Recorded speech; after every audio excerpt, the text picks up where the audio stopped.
আসসালামু আলাইকুম সুপ্রিয় দর্শক, আমি এই প্রথম চুই ঝাল দিয়ে মুরগির মাংস রান্না করেছি একটু ভিন্নভাবে। বাসায় মেহমান ছিল, সবাই খেয়ে অনেক ভালো বলেছে।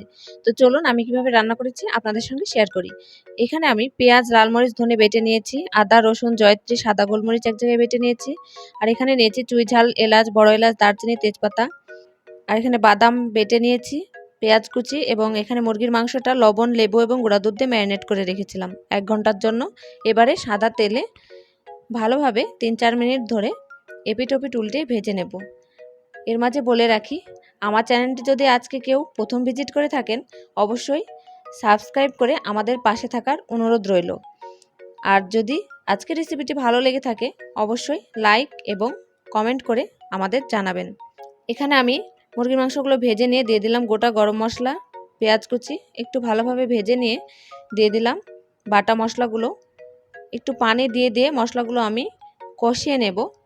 আসলে একটি রান্নার স্বাদ নির্ভর করে মশলা কষানোর উপরে, এবং রান্নার বেশিরভাগ সময় চলে যায় মশলাটা কষাতে। আমি কিছুটা কষিয়ে দিয়ে দিয়েছিলাম 2 চামচ ঘি, লবণ, হলুদ, মরিচের গুঁড়ো সামান্য পরিমাণে, এবং ধনে জিরে গুঁড়ো। আবারও পানি দিয়ে ভালোভাবে কষিয়ে নিয়ে দিয়ে দিলাম বাদাম বাটাটা।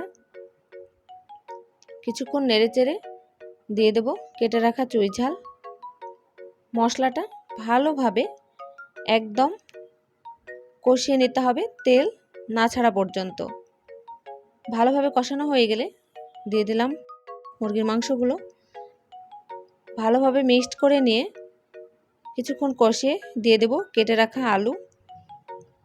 আবারও কিছুক্ষণ কষিয়ে পরিমাণ মতো পানি দিয়ে একটু নাড়াচাড়া করে দিয়ে ঢাকনা দিয়ে ঢেকে 20 মিনিটের মতো রান্না করে নেব। তাহলেই হয়ে যাবে আমার মজাদার চুই ঝাল দিয়ে মুরগির মাংস রান্না। অবশ্যই আপনারা বাসায় এই প্রসেসে ট্রাই করবেন। ভালো থাকবেন। আল্লাহ হাফেজ।